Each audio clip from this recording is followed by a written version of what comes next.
Very good morning. Saya telah buat research terhadap ucapan-ucapan bajet Menteri Besar daripada tahun 2009 sampai 2014. Okay. Sebab orang lain mungkin dia ambil different angle, saya ambil different angle. Jadi saya buat study daripada tahun 2009 sampai 2014 terhadap bajet-bajet yang dia kemukakan. 2009 dia sebutkan pasal kumpulan semesta.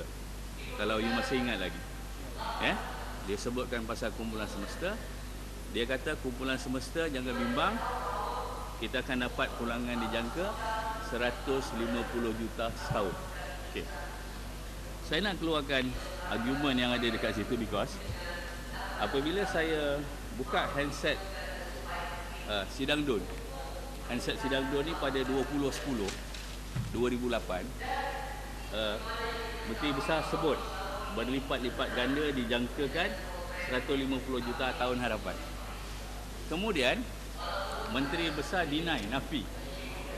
Okey, dia nafi. Ini dalam surat khabar berita harian, dia nafi. Okey. Dan bila dia nafi, saya buka lagi handset pada tahun 2009, iaitu statement daripada Azmin Ali.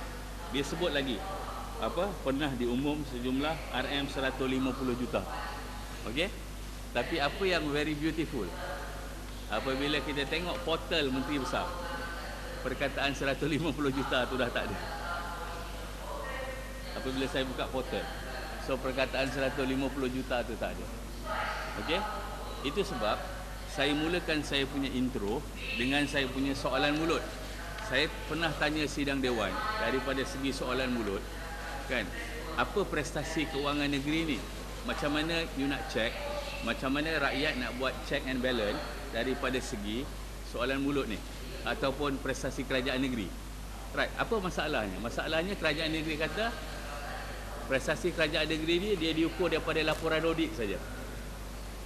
Okey?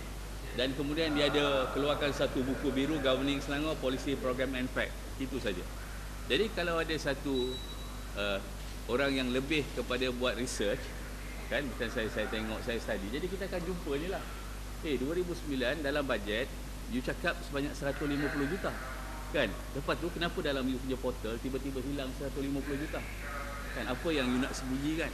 Dan dalam satu masa yang sama juga, walaupun you ada penilaian, walaupun you deny, you pernah deny dalam surat khabar Menteri Besar, tapi dalam handset Parlimen DUN dan dalam handset Azmin Ali yang berhormat Bukit Antarabangsa masih ada. That's why saya kata kerajaan negeri mesti ada lebih banyak satu dokumentasi supaya rakyat boleh tengok dengan lebih terperinci terhadap prestasi kerajaan negeri. That's I punya point. Okay, that's number one. Number two, apa yang I tengok ialah kerajaan negeri, dia sebut sebagai, dalam tema dia, dia sebut sebagai what we mean maslahat rakyat. This is the quite beautiful word lah. Maslahat rakyat means what? Memberikan sesuatu yang berfaedah, okay? Memberikan kebaikan kepada faedah kepada rakyat. No problem with the word. Tapi apa dia punya application? Okay, saya bagi satu contoh. Ini di dalam kawasan saya Sungai Panjang. I got all the study case yang saya ada. You tengok dalam satu hal dekat dalam kawasan saya, you sebut pasal maslahat rakyat. Satu orang kampung, okey, meniaga nasi lemak kena compound RM1,000. You nak sebut pasal you kata you baik tu dia rakyat. Kalau dia tak ada lesen, fair, fine, tapi ajar dia macam mana cara nak buat lesen, jangan terus compound. Number one. I bagi satu contoh lagi, ya. Okey.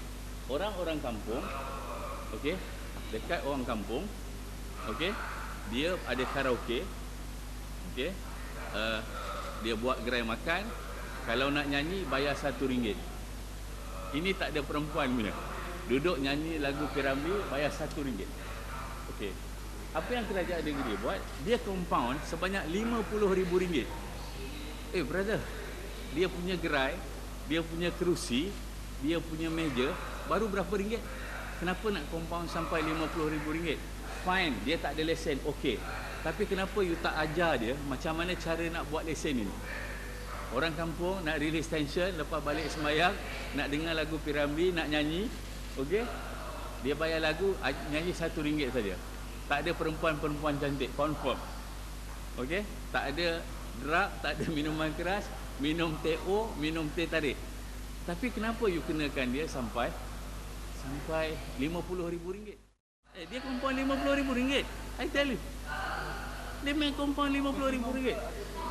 Ustaz, I bukan ni, sama. Bukan. Bila dia datang pada saya nangis-nangis, apa saya boleh buat? Saya pun nyanyi pun tak pandai juga kan. Nyanyi pandai sama dia. Kan? Pun sama juga. Kan?